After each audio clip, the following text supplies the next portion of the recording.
Good morning आप सभी को। और आज मैं क्लास 10th का प्रीवियस ईयर क्वेश्चन है 817 DI जो आपको यहीं पे दिख रहा है, ये आपको सर्कल पे दिख रहा है कि 817 DI 2023 का प्रीवियस पेपर है। ऑलरेडी मैं तीन या चार पेपर में करा चुका हूं, तो आप उसको जाके मेरे डिस्क्रिप्शन बॉक्स में या चाहे मेरे प्लेलिस्ट में जाके देख सकते हैं। ठीक है, तो आज का जो हम क्वेश्चन करने जा रहे हैं वो है, देखिए पहले आपका क्वेश्चन नंबर 1 से 3rd तक है। क्वेश्चन कह रहा है कि read the following passage carefully and answer the question that follow choosing the correct option. ये आपको पूरा पैसेज दिख रहा है। हालांकि जो पैसेज आपको दिख रहे हैं उस पैसेज में हम जो इसका आंसर है उस आंसर को हम हाईलाइटेड किए हैं। ठीक है, तो उस हाईलाइटेड में देखिए पहला क्वेश्चन कह रहा है कि an old man was distress because. ठीक है, आपके ऑप्शन भी है यहाँ पे, ऑप्शन आपका हाईलाइटेड आपको दिख रहा है, आप उसको आराम से उसमें से आंसर देख सकते हैं। तो ऑप्शन पहले हम पैसेज पढ़ देते हैं, आपको बहुत ही अच्छे से एक्सप्लेन कर देते हैं। तो देखिए आप पैसेज क्या कह रहा है कि an old man was distressed because his son always quarrelled with one another. मतलब उसका जो पेरेंट्स है वो हमेशा डिस्ट्रेस में रहता है। डिस्ट्रेस मतलब बहुत परेशान रहता है, बहुत दुख में रहता है। क्यों? क्योंकि उसके जो बच्चे हैं बहुत आपस में क्वेरल करते हैं, यानी फाइट करते हैं, यानी लड़ाई करते हैं। One day he called them to him and showed them a bundle of stick tied together. एक दिन उन सब बच्चों को बुलाता है और एक बंडल ऑफ स्टिक, मतलब जानते हैं ना कि एक लकड़ी का गट्ठर देता है और उसको मतलब क्या करता टाइड अनदर, मतलब खूब टट के मतलब बांध देता है। He asked if anyone of them was strong to break them. वो कह रहा है अपने बच्चों से कि यदि कोई इसमें से बहुत मजबूत इंसान है तो इसको ब्रेक कर दे, यानी तोड़ दे। First one and then another tried but they all failed. सभी पहला कोशिश किया, फेल हो गया। दूसरा कोशिश किया, वो भी फेल हो गया। He then untied the bundle. तब उसने क्या किया, उसको अनटाइड मतलब खोल दिया। And told them to break each stick separately. और कहा कि एक एक मतलब उस बंडल को खोलकर कहता है कि एक एक को उसको तोड़ दीजिए। फिर कह रहा है क्वेश्चन में कि this they did easily and all stick were soon broken into pieces. अब वो क्या करते हैं कि कह रहा है कि दिस यह दे डिड इजली, उसको आसानी से लिया, उस सारी को सारे को ब्रेक कर दिया। दस इस प्रकार he taught them the untied they would be strong. तब उस तरह से उनको एक लेसन देता है कि देखिए सब लोग अगर मिलके काम करेंगे तो बहुत ही स्ट्रांग होंगे। But United they would always be weak. लेकिन अगर आप लोगों में कोई यूनिटी ना हो, कोई अपने में प्रेम व्यवहार ना हो, या आप आपस में क्वेरल करेंगे, फाइट करेंगे, तो ये जान लीजिए आपको कोई भी तोड़ सकता है। ठीक है, ये आपका क्वेश्चन का मतलब। हालांकि पैसेज का अर्थ बताने का कोई मतलब नहीं था। ठीक है, हम आपको कीवर्ड देंगे, कीवर्ड से ही आप आराम से इस क्वेश्चन को कर लेंगे। देखिए पहला क्वेश्चन कह रहा है कि an old man distress because. अभी आपने पढ़ा कि वो इसलिए डिस्ट्रेस था कि सारे बच्चे उसमें फाइट कर रहे थे, यानी क्वेरल कर रहे थे। इसमें ऑप्शन ढूंढ लेते हैं। His son quarrelled some time with him. क्या उसके बच्चे कभी कभी ऐसा लड़ाई करते थे? His sons quarrelled with their friends. उसके बच्चे दोस्तों से लड़ाई करते थे। His son always quarrel with one another. ये आपका पैसेज में ही भी है और ये आपका तीसरा ऑप्शन सही हो जाएगा। अब दूसरा क्वेश्चन कह रहा है कि an old man was distress it he was. Distress का मतलब क्या था? तो सैड रहता था। डिस्ट्रेस का क्या मतलब होता है? सैड यानी दुखी होना। फिर कह रहा है कि an old man which word in the passage is opposite weak. Weak मतलब कमजोर होता है, यानी स्ट्रांग मतलब क्या होता है? मजबूत। ऑप्शन दिया है आपका डिस्ट्रेस्ड, क्वेरल, स्ट्रांग, डिसयूनाइटेड नहीं। ठीक है, तो यानी इसका ऑप्शन सी वाला सही हो जाएगा। इन तीनों क्वेश्चन का आंसर आपको क्लियर हो गया। फिर क्या कह रहा है, अब देखिए यहाँ पे जो क्वेश्चन नंबर 4 से 8 दिया है ये आपको हम बोर्ड पे करा देते हैं। ठीक है, आइए हम लोग 4 से 8 क्वेश्चन, तो 4, 5, 6 हम 3 क्वेश्चन देखेंगे। फिर इसके अगले स्लाइड में हम लोग बाकी जो बचा है 3 क्वेश्चन वो देखेंगे। ठीक है, अब देखिए कह रहा है कि हिज फ्रेंड, एक गैप दिया है इसको फिल करने के लिए। His friend before he reached there. कह रहा है क्या फील होगा? Goes, went, had gone, will be going. ये वाला ऑप्शन है विल बी गोइंग। क्या भरा जाएगा? तो आपको हम बता दें कि ये वाला क्या सेंटेंस है, लास्ट वाला रिच्ड, वो आप सेकेंड फॉर्म है, यानी इसको हम कहते हैं पास्ट इंडेफिनिट टेंस।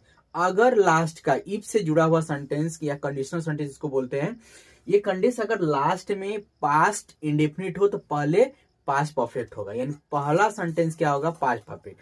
अगर हम दूसरे लैंग्वेज में समझे तो हम ये कह सकते हैं कि अगर मान लीजिए सपोज दैट कि अगर मान लीजिए कि हमको जो काम पहले होता है वो पास्ट इंडेफिनिट में होता है, सॉरी पास्ट परफेक्ट टेंस में होता है, और जो काम बाद में होता है पास्ट इंडेफिनिट टेंस में होता है। ये तो आपको समझ में आ गया। तो अब देखते हैं, यानी हमको पास्ट परफेक्ट चाहिए तो पास्ट परफेक्ट देखिए ये वाला सेंटेंस है, हैड गॉन, यानी क्या फील होगा, हैड गॉन। क्लियर हुआ आप लोगों को क्यों हम हैड गॉन फील कर रहे हैं, ये आपको पता होना चाहिए, क्योंकि ये अगर पता है तभी आप सेंटेंस कर पाएंगे, ग्रामर का है। If you do not want anything more you are, यदि आपको और अधिक नहीं चाहिए इसका मतलब सेटिस्फाइड है, लिखा है सेटिस्फैक्टरी, सेटिस्फाइंग, डिससेटिस्फाइड, सेटिस्फाइड, यानी यदि आप सेटिस्फाइड हो चुके हैं या आप पर मतलब कि आपको पता चल गया है इसलिए आपको कुछ और अधिक नहीं चाहिए, यानी इसका ऑप्शन हो जाएगा सेटिस्फाइड। क्लियर हो गया। अब देखिए रीअरेंज, ये क्वेश्चन है, ये यहां से C oblique allot oblique oblique money oblique of borrowed has them form, ये आपके एग्जाम में एक क्वेश्चन जरूर मिलेगा, और ये क्वेश्चन अगर ऑप्शनली है तो एकदम आपको कठिनाई नहीं होगी, और आप एक सेकेंड में बिना किए जो हम ट्रिक बताने जा रहे हैं उसको आप देखिएगा ध्यान से कि ये क्वेश्चन आपको ऑप्शनली आएगा, हालांकि आपको अपने से करने की जरूरत ही नहीं है, ऑप्शन दिया होगा। तो सबसे पहले हम नाउन ढूंढेंगे सेंटेंस में, फिर उसके बाद प्रोनाउन। अगर पहले प्रोनाउन है, प्रोनाउन वो भी सब्जेक्टिव केस में, तो हमको प्रोनाउन चाहिए। तो देखिए इस क्वेश्चन में दिया she a lot of money of borrowed has them from, तो हमारा प्रोनाउन दो है, कौन कौन सा है, एक सी है और एक देम है, तो हमारा सी सब्जेक्टिव होगा, तो यानी हमारा स्टार्ट सेंटेंस होगा सी से। ये तो आप समझ में आ गया। तो सी देखते हैं ऑप्शन में कहाँ दे, एक ये दिया है, ठीक है, और दूसरा ऑप्शन में दिया है ये, यानी ये दोनों ऑप्शन अपने आप कट जाएगा। यहां तक आप समझ में आ रहे हैं। तो अब सी के बाद हैज होना चाहिए, सी के बाद हैज है, हैज इसमें भी है, उसके बाद जब हैज आ जाएगा यानी हमारे पास ऑक्सिलरी वर्ब हो जाएगा, तो ऑक्सिलरी वर्ब के बाद वर्ब चाहिए, तो ऑक्सिलरी वर्ब यहाँ पे सी हैज फ्रॉम, फ्रॉम तो हमारा वर्ब नहीं है ना, ये तो प्रीपोजिशन है, तो वो आप समझ में। अब इसकी हिंदी देखिए हमारा सही हो गया, यानी यही दोनों ऑप्शन हमारा चूज हो पा रहा था, बाकी ये तो हमारा सी से कट जाएगा, क्योंकि यहाँ पे फ्रॉम हमको सी यानी subject helping verb plus verb चाहिए, हैज है तो थर्ड फॉर्म चाहिए, तो she has borrowed a lot of money from them, हमने यानी वह जो है उनसे बहुत सारे पैसे जो है उधार ले चुकी, इसका सेंटेंस ये हो जाएगा। आई होप आपको समझ में आया होगा, कॉन्सेप्ट समझ में आएगा तभी आप करेंगे, और इस क्वेश्चन जितना है सब बहुत आसान है, आप करके आएंगे। ठीक है, अब हम चलते हैं, देखते हैं हम लोग 7वां क्वेश्चन है, यानी 6 क्वेश्चन तो ऑलरेडी हम लोग कर चुके थे। इसमें से लिखा है which of the following words miss spelled, miss spelled का मतलब होता है कि आपको गलती ढूंढना है, अगर करेक्टली होगा तो इसमें से आपको सही, यानी सब गलत दिया होगा आपको एक सही ढूंढना होगा, और मिस स्पेल्ड दिया यानी सब सही दिया इसमें से एक गलत है। तो देखिए इंपॉर्टेंट की स्पेलिंग सही है, इम्पॉसिबल की स्पेलिंग सही, इम्पैक्ट की स्पेलिंग सही है, यानी गलत है क्या, इंपॉर्टेंट। क्या गलती है, यहाँ पे ई नहीं होना चाहिए, यहाँ पे क्या होना चाहिए था, ए होना चाहिए। समझ में आ रहा है। अब इधर देखिए fill in the blanks, fruits were distributed dash dash those 5 boys, distributed है तो या तो among का यूज कर सकते हैं, among का या तो between का, इन दोनों का हम यूज नहीं करते हैं। आप समझिए हम कब दोनों का मतलब, between का मतलब ही बीच में होता है, among का मतलब भी होता है बीच में। जब दो लोगों का, अगर हम दो लोगों के बीच में कोई चीज बांटने की बात करेंगे तो किसका यूज करेंगे, बिटवीन का। लेकिन यहाँ 2 लोग के बांटने की बात तो है नहीं ना, यहाँ पे कितने लोग, 5 लोग, यानी 2 से अधिक लोग रहेंगे तो अमंग का यूज करेंगे। तो यानी हमारा आंसर कौन सा हो जाएगा, ये वाला। समझ पा रहे हैं हमारी बातें कि 2 लोग का अगर यूज करना होगा डिस्ट्रीब्यूटेड के बाद, अगर हम कोई प्रीपोजिशन यूज करते हैं मतलब 2 लोगों के बांटने के लिए, तो बिटवीन होता है, 2 से जो ही अधिक लोग होते हैं वो किसका यूज होता है, अमंग का यूज होता है। आइए अब चलते हैं हम पैसे। अब 9 से 10 यानी 8 क्वेश्चन तो हम लोग ऑलरेडी कर चुके हैं। यहाँ पे आपको स्लाइड दिख रही है, स्लाइड में मतलब कह रहा है कि read the passage given below and choose the correct option to answer the following questions that follow. ये आपका दिया है। तो पैसेज तो आप ऑलरेडी पढ़ चुके होंगे, पैसेज आप पढ़ भी लीजिएगा। अब इसमें क्वेश्चन हम पहले बता देते हैं, along with the rain dash dash began to fall. Option आप देख ही रहे हैं क्वेश्चन में। तो अब टू लिखा है कौन फील्ड बिलोंग टू, ठीक, यहां तक क्लियर हो गया। तो आप देखिए पहले क्वेश्चन का हम आंसर ढूंढेंगे, अलॉन्ग विथ ही हमारा कीवर्ड है, तो अलॉन्ग विथ कहां पे लिखा है, along with the rain very large hail stone began to fall, यानी ऑप्शन में हमारा जो दिया हेलस्टोन, हेलस्टोन ऑप्शन आंसर हो जाएगा। ये आपको हाइड भी किया गया है, यानी सॉरी कलर भी किया गया है ताकि आप इसका आंसर समझ सकते हैं। दूसरा है the corn field belong to, यानी ये जो पैसेज बता रहा था ये किससे बिलोंग था, कह रहा है क्वेश्चन में अपोस्टमैन नहीं, ऐसी बात ही नहीं है, अपोस्ट मास्टर नहीं, ऐसी बात नहीं, और स्मॉल बज ऐसी भी बात नहीं है, लेकिन लेंचो सा, क्योंकि ये लेंचो का है, लेंचो ही ना था कि but suddenly a strong wind began to blow and along with the rain very large hailstones began to fall। आप समझ में आ रहा है हमारी बातें, यानी कहने का तात्पर्य ये हमारा है कि ये दोनों क्वेश्चन का आंसर आपका क्लियर हो गए कि पहले क्वेश्चन में हो जाएगा हेलस्टोन, दूसरे वाले में हो जाएगा लेंचो। अब आते हैं हम लोग नेल्सन मंडेला, यानी ये क्वेश्चन आंसर है आपका क्वेश्चन नंबर 11 से 13 तक का ये क्वेश्चन है। लिखा है choose the correct option to answer the following questions. पहला दिया है Nelson Mandela become the first black dash dash of South Africa. Option में आपको दिख रहा है prime minister, vice president, president, defence minister, तो आंसर हो जाएगा आपका प्रेसिडेंट, हाईलाइटेड भी है। अगला है 12 नंबर क्वेश्चन के mahseer is a large fish found in the fresh water of Kaveri river, ठीक। अगला तीसरा क्वेश्चन 13वां क्वेश्चन है कि द बस फेयर, फेयर मतलब होता है किराया, from Valli's village to the town was passage one way, मतलब बल्ली के गांव से शहर तक का एक तरफ का किराया कितना था, तो ऑप्शन में है आपका 30, यानी ऑप्शन नंबर ए, यानी 30 पैसा था। आप समझ पा रहे हैं। फिर आगे आते हैं, अब देखिए रीड द गिवन बिलो। अब 14 से 15 वाला क्वेश्चन देख लेते हैं। Read the given extract and choose the correct option to the answer following questions. कह रहा है some say the world will end in fire, यानी ये फायर एंड आइस वाला है। फिर क्या ऑप्शन में मतलब पोएम दिया है, कह रहा है कि सम से इन आइस, मतलब कहने का तात्पर्य है, कह रहा है कि सम say the world will in the fire, कुछ लोग कहते हैं दुनिया जो है आग से खत्म हो जाएगी, यानी तापमान से खत्म हो जाएगी। सम से इन आइस, कुछ लोग ये कहते हैं कि दुनिया बर्फ से खत्म हो जाएगी। फ्रॉम व्हाट, क्योंकि I have tested a desire, क्योंकि हम लोगों की डिजायर, डिजायर मतलब हम लोगों की जो इच्छा है ना वो बहुत तीव्र है, यानी बहुत ज्यादा है। फिर कह रहा है आई होल्ड, यानी मेरी इच्छा है, with those who favour fire, यानी मेरा मानना है कि दुनिया जो है आग से खत्म हो जाएगी। अब इसमें क्वेश्चन कह दिया who is speaker in the above lines, इसमें स्पीकर कौन है, तो पोएट है, यानी कवि। ऑप्शन कौन सा है, a leader, a teacher, the poet, a boy, यानी कहने का तात्पर्य है कि द पोएट। क्लियर हो गया आपको। अब आगे देखते हैं, in the speakers opinion the world will end in fire and ice, तो ऑप्शन नंबर सी है both ice and fire. Clear हो गया आपको, यानी ये भी क्वेश्चन क्लियर हो गया। अब आगे दिया choose the correct option to answer the following questions.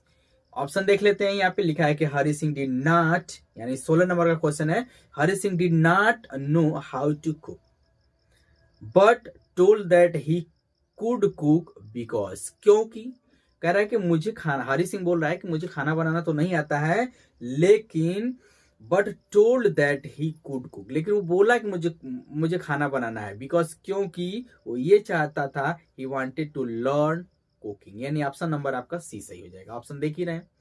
फिर कह रहा है 17 नंबर क्वेश्चन कह रहा है कि during treatment of the dog the doctor, मतलब कुत्ते के इलाज के दौरान डॉक्टर ने उसको क्या दिया, तो सबसे ज्यादा इंपॉर्टेंट था कि ऑप्शन नंबर इसका भी सी आंसर है, kept an eyes on the dog giving him no food, उसको खाना नहीं दिया बट प्लेंटी ऑफ वाटर, लेकिन बहुत सारा उसको पानी दिया। क्लियर हो गया आपको। चलिए 18 नंबर का क्वेश्चन देखते हैं। कह रहा है कि इम्ब्राइट्स mother gifted him a book entitled I, तो क्या उस पे छपा हुआ था? तो ये भी ऑप्शन नंबर सी है, the travels of monarch x, यानी ऑप्शन नंबर सी हो जाएगा। 19 नंबर का क्वेश्चन कर रहा है कि which of the following statement is correct, कौन सा ऑप्शन है जो करेक्ट है?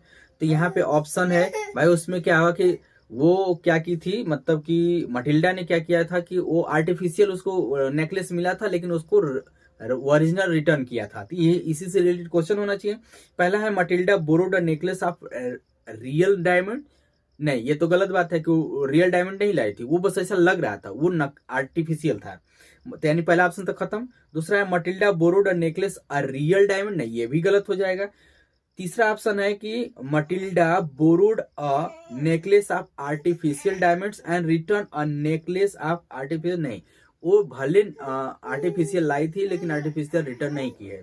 फिर यानी डी वाला आंसर सही हो जाएगा। इसका मतलब कह रहा है Matilda borrowed a necklace of artificial diamonds but return a necklace of a real diamonds. हाँ वो नकली डायमंड लाई थी और असली वाला उसको रिटर्न की, ठीक है ना, क्योंकि उसको पता ही नहीं था।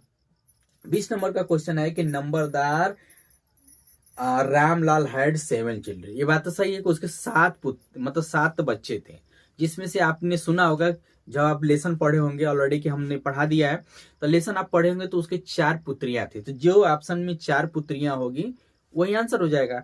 तो कौन सा है? 2 सन्स एंड 5 डॉटर, नहीं 4 डॉटर्स थी। पहले वाले का नाम था राधा, दूसरे वाले का चंपा, तीसरे वाले का नाम था कमला और चौथे वाले का नाम था सुलेखा, जिसका नाम था भोली। ये क्वेश्चन आपको मिलेगा। और 5 सन्स 2 डॉटर, नहीं हमको 4 डॉटर्स चाहिए, 3 सन्स एंड 4 डॉटर्स, यानी ऑप्शन नंबर सी, यानी हाईलाइटेड भी है, आपको दिख भी रहा है क्वेश्चन में, कह रहा है कि 3 सन्स एंड 4 डॉटर्स थे। ठीक, यहाँ तक क्लियर है। बच्चों का नाम का जिक्र ही नहीं किया है, मतलब उनके अपने लड़कों के नाम को जिक्र नहीं किया है, पर लड़कियों का नाम जिक्र किया है।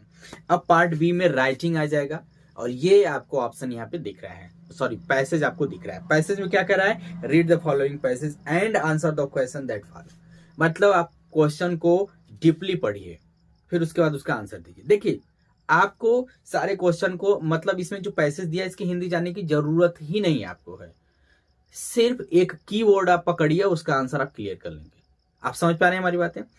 तो देखिए सबसे पहले पैसेज आएगा, लिखने वाला चाहे आप ऑप्शनली टिक करने वाला, तो सबसे पहले आप क्वेश्चन पढ़ेंगे, न कि पहले पैसेज पढ़ेंगे। क्वेश्चन पहला क्या दिया है कि why do we sometimes envy rich people. Envy rich हमारा कीवर्ड है, कीवर्ड है, इसको आप पकड़ेंगे। ठीक है, दूसरा क्वेश्चन देख लेते हैं। कह रहा है कि what is the first thing that वो गिव अस। हालांकि क्वेश्चन का आंसर भी है और पैसेज में भी आपको हाईलाइटेड किया गया है। फिर कह रहा है कि हु डेवलप, आपके एग्जाम में हाईलाइटेड नहीं होगा, हम यहाँ हाईलाइटेड किए हैं। ये नहीं कि एग्जाम में हाईलाइटेड रहेगा बस आपको लिखने, नहीं ऐसा कुछ नहीं है, यहाँ पे हम हाईलाइटेड किए हैं ताकि आपको क्वेश्चन आसान हो जाएगा। कह रहा है सी वाले में who develops the best character, clear हो गया आपको।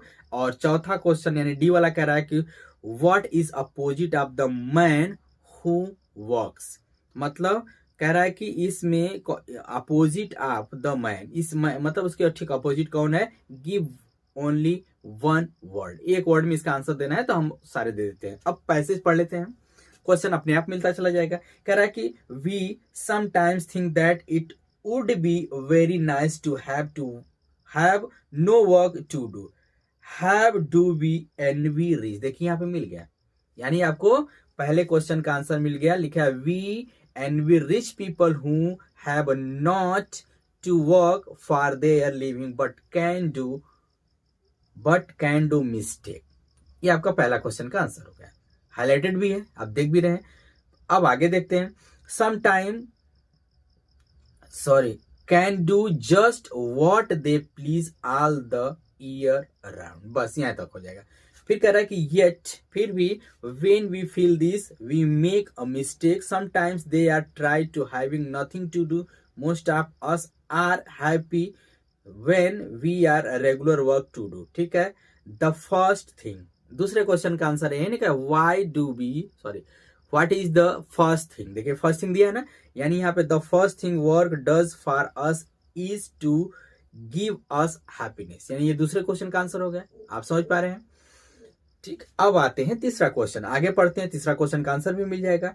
कह रहा है कि the work give us a self respect. आप ऐसे इसको थोड़ा बढ़ाना चाहें तो आप लिख सकते हैं, the idler however rich lives in the work of others, but the honest worker who earns his living by useful toil can hold up his head and respect himself.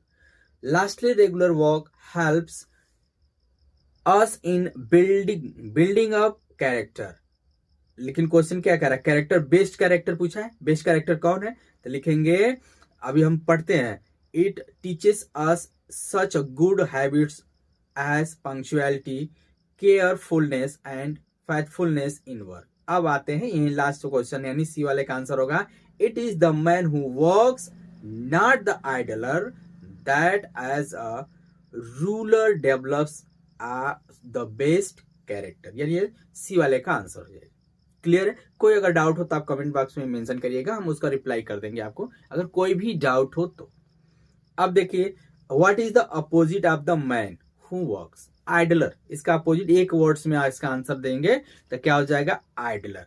Idol कहाँ पे लिखा है, लास्ट वाली line में ये लिखा है ना, नॉट द आइडलर, यानी ये आपका आंसर हो जाएगा।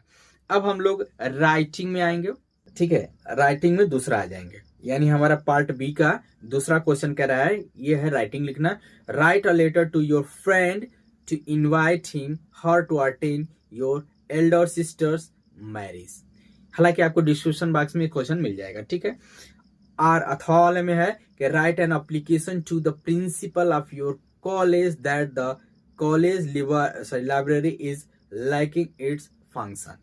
आप इसका भी आंसर मिल जाएगा, हालांकि इन दोनों में कोई एक करना है, आप एग्जाम में कोई एक करके आएंगे, हम दोनों करा दे रहे हैं ताकि आपको मतलब कोई दिक्कत ना हो। फिर कह रहा तीसरा क्वेश्चन है, right a report on the science exhibitions in your college in about 80 to 100 words. मतलब आपको साइंस एग्जीबिशन पर अपने कॉलेज में कितने वर्ड्स लिखने हैं, कम से कम 80 से 100 वर्ड्स लिखना है, इसका भी आपको आंसर मिल जाएगा। Date, inauguration, models, exhibitions, gathering, overall permission and experience, मतलब बहुत सारे पॉइंट भी डाल सकते हैं, नहीं तो आप डायरेक्ट भी लिख सकते हैं।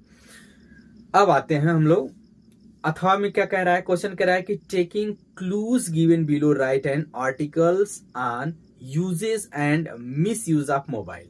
आप इस पे लिख सकते हैं कितना, 80 to 100 वर्ड्स लिखना है। फोन कॉन्टेक्ट, ठीक है, कह रहा है कि यूजेस और मिस यूजेस, इसी दोनों पर लिखना है आपको। Google search, entertainment, mobile phone, shopping, cyber crime, harmful intelligence, ठीक है। तो आप इस टॉपिक दिया है तो आप इसे भी लिख सकते हैं। अब हम लोग ग्रामर की तरफ आ गए। ग्रामर में हम क्वेश्चन यहाँ पे आपको स्लाइड में करा दे रहे हैं, बाकी सारे क्वेश्चन को आपको डिस्क्रिप्शन बॉक्स में जाकर वहां पे जाइएगा, वहां पे मिल जाएगा, ठीक है। अब देखते हैं ग्रामर। ये आपका ग्रामर का 4 क्वेश्चन दिया रहेगा, ABCD, इसमें 3 क्वेश्चन है, फिर चौथा क्वेश्चन आपको ट्रांसलेट करने के लिए है, तो वो हम अगले स्लाइड में बताते हैं। तो क्वेश्चन में कह रहा है कि इनडायरेक्ट में बताना है, तो कह रहा है कि Mohan said to Seema please help me. तो आपको ये वाला कौन सा सेंटेंस है आपको ये पता होना चाहिए, इंपरेटिव सेंटेंस है, प्लीज और काइंडली लगा होता तो इसे इंपरेटिव सेंटेंस रिक्वेस्ट हो जाता है। तो हम इसको लिखेंगे मोहन सेड को रिक्वेस्ट में लिखेंगे, क्या लिखेंगे, रिक्वेस्टेड, रिक्वेस्टेड। अब टू हट जाता है तो हम यहाँ पे सीमा लिखेंगे, फिर इन्वर्टेड कामा हटाएंगे तो टू हो जाएगा। प्लीज और काइंडली अगर वर्ड्स लगाए तो उसको हम हटा देते हैं, हेल्प लिख लेंगे। मी कौन सा सेंटेंस है, मी आपका जो है वो आपका फर्स्ट पर्सन है, सब्जेक्ट के अनुसार बदलेगा, तो मोहन के लिए क्या लगा, ही, हिम का ऑब्जेक्ट क्या हो जाएगा, हिम, पहला सही हो गया। दूसरा है change into passive voice, I am writing a letter, तो इसको पहले लिखेंगे a letter. Is am are लगा होता है तो इज बीइंग लगा देते हैं, इज बीइंग, आर बीइंग और आई एम बीइंग, तो अ लेटर सिंगुलर तो इज बीइंग लगाएंगे, क्या लगाएंगे, being. A letter is being, उसके बाद वर्ब थर्ड फॉर्म यानी रिचन हो जाएगा। फिर उसके बाद आप बाई लगाएंगे, आई को इधर लेकर आएंगे तो मी बन जाएगा। समझ में आ रहा है आपको? आगे देखिए, पंक्चुएट, इसको कहते हैं पंक्चुएट द फॉलोइंग। पंक्चुएट का मतलब होता है कि इंग्लिश का कुछ रूल्स होते हैं, उसी रूल पे हमको करना होता है। तो पहला अक्षर आपका क्या होता है, कैपिटल लेटर, तो हम सी को कैपिटल ऐसे लिखेंगे, सेड को सेड लिख देंगे, टू लिख देंगे, मी लिख देंगे, फिर कॉमा इन्वर्टेड कॉमा देंगे। हैव, कॉमा इन्वर्टेड कॉमा के बाद जो पहला वर्ड्स होगा वो आपका कैपिटल लेटर होगा, यानी हैव लिख देंगे। क्या लिख देंगे? Have you ever been. Have you ever been, यहाँ पे देखिए सीन होगा, यहाँ पे छूट गया है, सीन होगा, ठीक है। चेक कर लेते हैं हैव यू एवर बीन है या सीन है। ग्रामर वाला पोर्शन है, तो यहाँ पे have you ever been to Goa.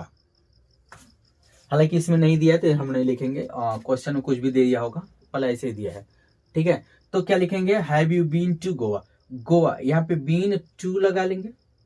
Goa आपका क्या है? आपका प्रॉपर नाउन है, ठीक। तो प्रॉपर नाउन हमेशा कैपिटल लेटर में आता है, तो हम गोवा को ऐसे लिखेंगे। हमारा सेंटेंस देखिए हैव से स्टार्ट हुआ, यानी क्वेश्चन वर्ड वाला है, तो यहाँ पे क्वेश्चन मार्क लगाएंगे। कभी भी अगर यहाँ पे क्वेश्चन वर्ड हो या हेल्पिंग वर्ब से स्टार्ट होगा तो लास्ट में क्वेश्चन वर्ड लगेगा, ये आप लगाना नहीं भूलेंगे, ठीक है। ये आपका मतलब क्वेश्चन। अब हम अगली स्लाइड में पैसेज कर लेते हैं, मतलब डी वाला क्वेश्चन क्या दिया है वो हम लिख कर आपको कह रहे हैं कि वर्षा ऋतु, ये आपका ट्रांसलेट करने के लिए आएगा, तो आप इसको करेंगे कैसे? वर्षा ऋतु सभी ऋतुओं से अच्छी होती है, तो वर्षा ऋतु की इंग्लिश होती है रेनी सीजन। क्या होता है? Rainy season.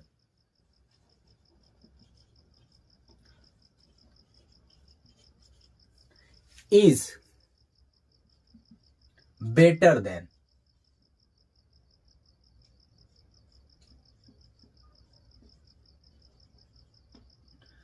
all other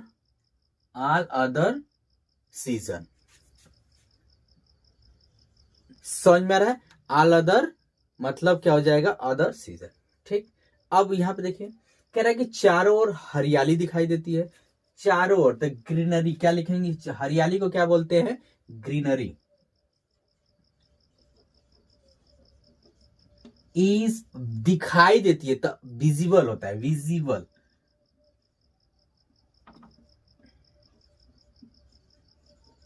चारों ओर, ऑल अराउंड।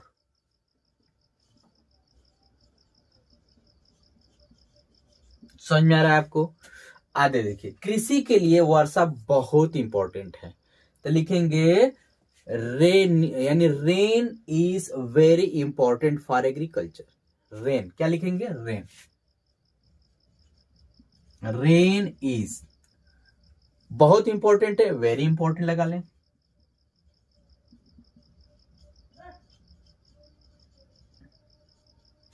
हो गया। किसके लिए? तो कह रहा है कि कृषि के लिए, यानी एग्रीकल्चर, यानी फॉर लगाएंगे, फॉर एग्रीकल्चर।